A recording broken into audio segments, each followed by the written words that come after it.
नरेंद्र नगर के निवासी लंबे समय से भू बंदोबस्त की मांग करते आ रहे हैं, मगर शहर निवासी उस वक्त यहां पर लगातार अपनी मांग को उठा रहे हैं। अब संवैधानिक तौर पर यहां पर संबंधित विभाग ने नगर के भू अभिलेख उपलब्ध ना होने की बात कही है। भू बंदोबस्त करने के लिए हाथ खड़े करती है। आपको बता दें कि भू अभिलेख रिकॉर्ड उपलब्ध ना होने से नगर वासियों को यहाँ मकान और भूमि का मालिकाना हक नहीं मिल पा रहा है।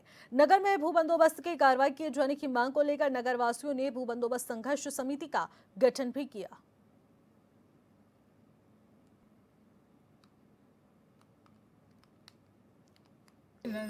आज़ादी के 75 वर्ष मनाया जा रहा है और नरेंद्र नगर में लोगों को भूमि बंदोबस्त नहीं कराया जा रहा। दो बार नरेंद्र नगर में सर्वे हो गए, दोनों बार के सर्वे जो है मान्य नहीं है। आखिर में इस नगर का होगा क्या? यहाँ के गरीब लोग सक्षम नहीं है कहीं जाने में।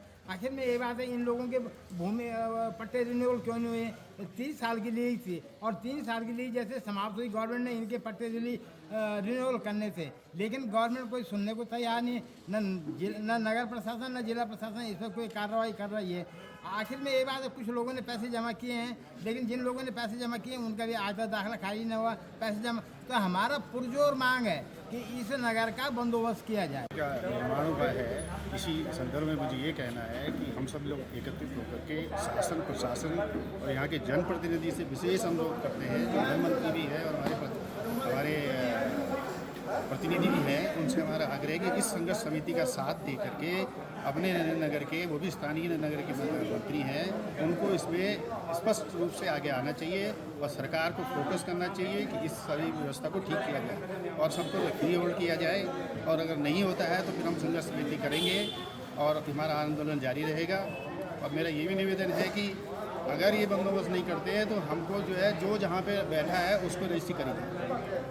हमारा कहना ये है कि जो संघर्ष समिति यहाँ पर गठित हुई है आज, वो एकजुट होकर काम करे और जो भूमि बंदोबस्त का मुख्य कार्य है यहाँ पर वो होना चाहिए, क्योंकि जो नजूल और गवर्नमेंट ग्रांट है ये मेरे ख्याल से कई भूस्वामियों की, भवन स्वामियों की जो है निरस्त हो चुकी है, कई साल उनके हो गए हैं। अब मैं चाहता हूँ कि संघर्ष समिति के माध्यम से भूमि बंदोबस्त का कार्य जो है उसकी मांग जो है शासन प्रशासन और सरकार से की जाए। इसी खबर पर ज्यादा जानकारी ले लेती है वाचस्पति रियाल, हमारे संवाददाता हमारे साथ सीधे फोन लाइन के जरिए जुड़ चुके हैं। वाचस्पति, देखिए, एक मामला सामने आ रहा है और इस मामले की मांग काफी लंबे समय से की जा रही है, लेकिन इसको लेकर आज तक सुनवाई नहीं हुई है और यहाँ पर विभाग अपना पल्ला झाड़ते हुए नजर आते हैं। आखिरकार भू बंदोबस्त को लेकर इतनी लापरवाही क्यों? जी निश्चय जी, बताना चाहूंगा कि नरेंद्र नगर 1919 में नरेंद्र शाह जी ने जो है बसाना शुरू कर गया था और 1924 से जो है यहाँ पर पूरा राजपाट आया था, जो है मतलब नरेंद्र शाह का, और यहीं से जो है पूरी हुकूमत जो है वो चला करती थी 1949 तक। अफसोस की बात यह है कि नरेंद्र नगर जो है वो उसका लोग ये चाहते थे कि जिस तरह से यहाँ ढालवाला में और जिस तरह से तपोवन में जो है लोगों के भूमि का बंदोबस्त हुआ है, जो उनके जमीन जायदाद जो मकान थे वो उनके नाम पर हुए हैं। और नरेंद्र नगर में ऐसी स्थिति है कि पिछले 4 साल पहले लोग लगातार जो वहाँ भू बंदोबस्त करने की मांग कर रहे थे, तो वो जो डिपार्टमेंट है भू बंदोबस्त करने वाला, उन्होंने बताया कि साहब इसका तो कहीं रिकॉर्ड ही उपलब्ध नहीं है। भू जो इसका रिकॉर्ड होता है वो हमारे पास नहीं है।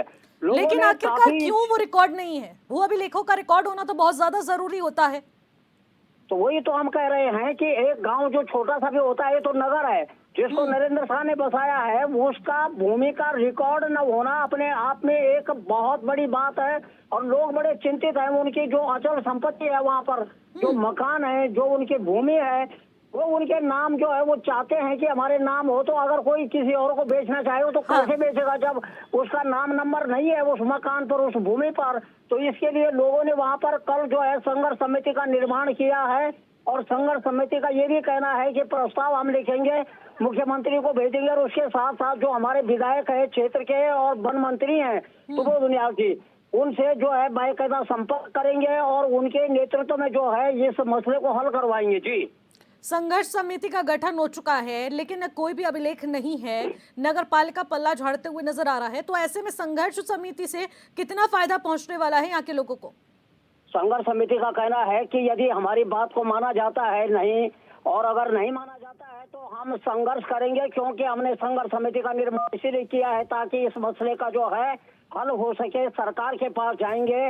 नहीं मानेंगे सरकार तो सड़कों पर उतरेंगे, आंदोलन करेंगे, जो हमको जो है जी। ठीक है वाचस्पति, बहुत बहुत शुक्रिया तमाम जानकारी के लिए। इस खबर पर नजर बनाए रखिएगा, अपडेट हम तक पहुंचाते रहिएगा।